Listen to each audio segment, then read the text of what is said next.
శ్రీ సమర్థ సద్గురు సాయినాథ్ మహారాజ్ కీ జై. ముందుగా సాయి భక్తులందరికీ నమస్కారం అండి. వీడియో చూస్తున్న ప్రతి ఒక్కరిపైన ఆ సాయినాథుని ఆశీస్సులు ఉండాలని, బాబా గారి భక్తులందరూ ఎప్పుడూ కూడా ఆనందంగా సంతోషంగా వారి జీవితాన్ని గడపాలని మనస్ఫూర్తిగా కోరుకుంటూ ఈ వీడియో స్టార్ట్ చేస్తున్నాను ఫ్రెండ్స్. ఈరోజు సందేశంలో బాబా గారు మన కోసం మరొక చక్కటి సందేశాన్ని అయితే తీసుకొచ్చారండి. ఈ సందేశంలో బాబా గారు ఏమంటున్నారంటే, బిడ్డ కాస్త జాగ్రత్తగా వినమ్మా, నువ్వు తల ఎత్తుకొని జీవించబోతున్నావు. నీ తండ్రి మాటలు నమ్మి నేను చెప్పేది ఒక్కసారి విను అని బాబా గారు అంటూ ఉన్నారండి. అసలు బాబా గారు మనకేం చెప్పాలనుకుంటున్నారో స్వయంగా ఆ తండ్రి మాటలలోనే విందాం. బాబా గారు ఇంకా ఏమంటున్నారంటే, బిడ్డ నువ్వు ఇప్పటి వరకు నీ జీవితంలో ఎంతోమంది స్నేహితులను, బంధువులను కలిశావు. అలా కొంతమందితో కొన్ని సంతోషకరమైన రోజులు గడిపావు, మరికొంతమందితో బాధాకరమైన రోజులు కూడా గడిపావు. అవును కదా? మరికొందరు నిన్ను అవమానించి నీ మనసుని గాయపరిచారు. ఇంకొందరు మరిచిపోలేని చేదు జ్ఞాపకాలు ఇచ్చి ఉంటారు. నిజమేనా తల్లి? ఇవన్నీ దాటి వచ్చిన నువ్వు ఇప్పుడు జీవితంపై విరక్తి చెంది దిగులుతో కూర్చొని ఉన్నావు కదా. ఎవరిని నమ్మాలో తెలియక దిక్కుతోచని స్థితిలో ఉన్నావు కదా బిడ్డ. ఇలాంటి పరిస్థితుల్లో నువ్వు ఏం చేయాలో తెలుసా తల్లి? కాస్త ఓపికగా ఉండాలి. ఎందుకంటే ఎవరైతే నిన్ను ఏడిపిస్తున్నారో, ఎవరైతే నిన్ను కిందికి లాగాలి అని చూస్తూ ఉన్నారో, వారే స్వయంగా నీకు ఉన్న కర్మ అనే దుమ్ముని దులిపేస్తున్నారు.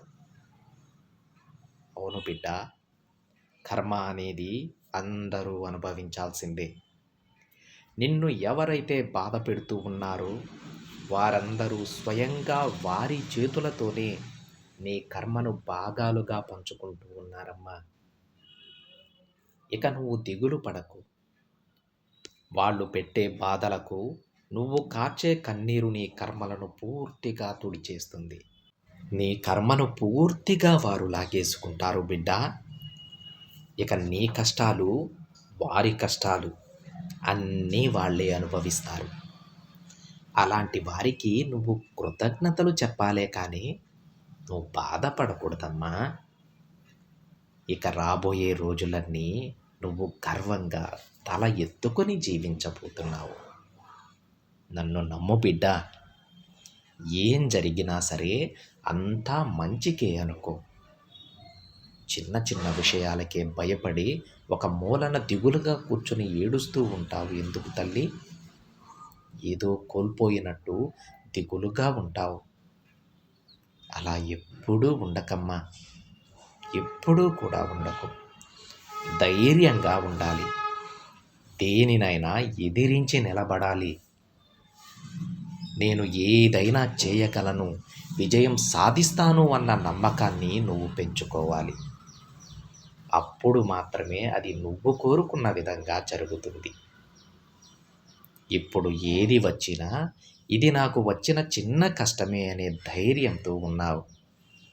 కానీ ఇది వరకు ఈ లక్షణాలు నీలో ఉన్నాయా చెప్పు? లేవు కదా. ఎప్పుడూ కూడా ప్రతి చిన్న విషయానికి బాధపడిపోయేదానివి. కానీ ఇప్పుడు చాలా ధైర్యంగా నిలబడుతూ ఉన్నావు.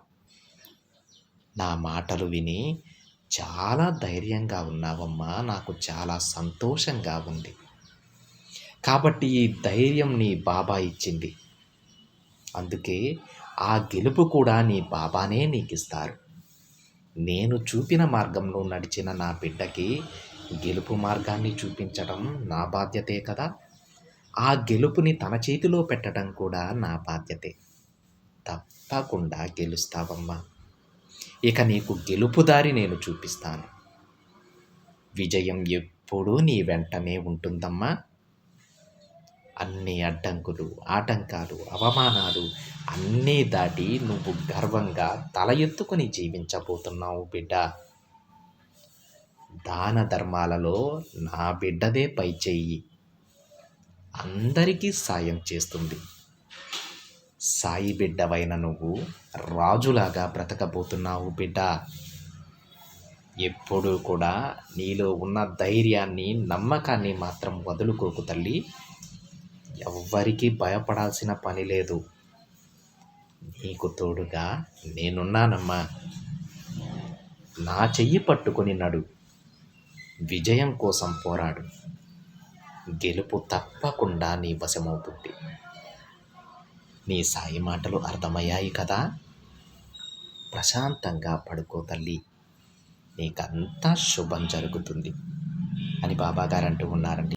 బాబాగారి బిడ్డలలో చాలా వరకు కూడా చాలా సున్నితమైన మనసుని కలిగి ఉంటారండి. వాళ్ళు ఒక చిన్న కష్టం వచ్చినా సరే, చిన్న ఆపద వచ్చినా సరే వాళ్ళు తట్టుకోలేరు. దానికి కారణం లేకపోలేదండి. ఎందుకు వాళ్ళు అలా ఉంటారంటే, వాళ్ళు ఎప్పుడూ కూడా పక్క వాళ్ళ చెడుని కోరుకోరు. కలలో కూడా పక్క వాళ్ళు దిగజారిపోవాలని, తానే ఎత్తులో ఉండాలని కలలో కూడా అనుకోరండి. మనం బాగుండాలి, మనందరితో ప్రతి ఒక్కరూ కూడా బాగుండాలి, ఆ తండ్రి ఆశీస్సులు ప్రతి ఒక్కరిపైన ఉండాలనే కోరుకుంటారు. అలాంటి వాళ్ళకి వాంటెడ్గా వీళ్ళు ఎవరి మంచి అయితే కోరుకుంటున్నారో వాళ్ళు వీళ్ళకి చెడుని తలపెట్టినప్పుడు వీళ్ళ మనసు తప్పకుండా బాధపడుతుంది. అరే, నేను వీళ్ళు ఎదగాలి, వీళ్ళు బాగుండాలి అని కోరుకుంటే వాళ్ళెందుకు నా మీద ఇలా దుష్ప్రచారం చేస్తూ ఉన్నారు, నేను చెడిపోవాలని కోరుకుంటూ ఉన్నారు ఎందుకు అని చాలా బాధకి లోనవుతారు. అలాంటి వాళ్ళందరూ కూడా ఈరోజు బాబాగారు చెప్తూ ఉన్నారండి, బిడ్డలారా మీరు బాధపడవద్దు. మీరు చేసిన కొన్ని పాపకర్మలు ఉన్నాయి పూర్వజన్మలో, లేదంటే ఈ జన్మలో తెలుసో తెలియకో చేసినటువంటి కొన్ని తప్పులు ఉన్నాయి.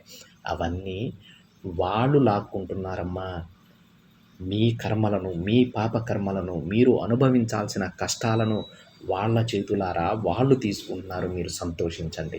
అతి త్వరలోనే మీ కర్మలన్నీ కూడా పోయి మీకు ఒక మంచి భవిష్యత్తు రానుంది. మిమ్మల్ని ఎవరైతే కష్టపెడుతూ ఉన్నారో, మిమ్మల్ని ఎవరైతే దూషిస్తూ ఉన్నారో వాళ్ళకి ధన్యవాదాలు చెప్పండి బిడ్డలారా. ఎందుకంటే వాళ్ళు ఆ దూషణల వల్ల, మిమ్మల్ని అలా కష్టపెట్టడం వల్ల నా అనుగ్రహం మీపై ఎక్కువయ్యేలా చేస్తూ ఉన్నారు. నేను మీకు ప్రసాదించాలనుకున్నటువంటి అద్భుతమైన భవిష్యత్తు మీరు పొందటంలో వాళ్ళు కీలక పాత్ర పోషిస్తూ ఉన్నారు తల్లి. మీ కష్టాలన్నింటినీ కూడా, మీ పాపకర్మలన్నింటినీ కూడా వాళ్ళు వాళ్ళ దూషణల ద్వారా వాళ్ళే తీసుకుంటున్నారు. వాళ్ళని చూసి జాలిపడమ్మా, నువ్వు బాధపడకు. అతి త్వరలోనే నా బిడ్డ పాపకర్మలన్నీ కూడా తొలగిపోయి తనకొక మంచి భవిష్యత్తును నేను ప్రసాదించబోతున్నాను అని బాబాగారు చెప్తూ ఉన్నారు. ఫ్రెండ్స్, ఎంత ఆనందకరమైన సంతోషం అండి. ఒక్కసారి ఆలోచించండి. మిమ్మల్ని కష్టపెడుతూ ఉన్నారని, మీ తప్పు లేకపోయినా సరే మిమ్మల్ని దూషిస్తూ ఉన్నారని మీరెప్పుడూ కూడా బాధపడవద్దు.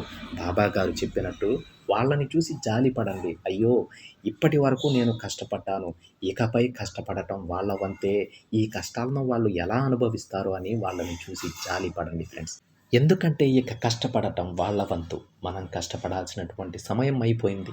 మనం చేసిన పాపకర్మలకు వాళ్ళ ద్వారా ఈరోజు మనకు విముక్తి లభిస్తూ ఉంది. బాబా గారికి మనం ఇంకా ప్రీతిపాత్రమైనటువంటి బిడ్డలమవుతూ ఉన్నాం.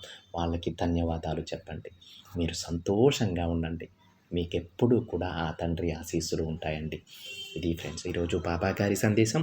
వీడియో నచ్చితే ఒక చిన్న లైక్ చేయండి ఫ్రెండ్స్. మరికొంతమంది సాయి భక్తులకి షేర్ చేయండి. మొదటిసారిగా ఛానల్ని చూస్తున్నట్లయితే సబ్స్క్రైబ్ చేసుకొని పక్కనే ఉన్న బెల్ ఐకాన్ని యాక్టివేట్ చేయండి.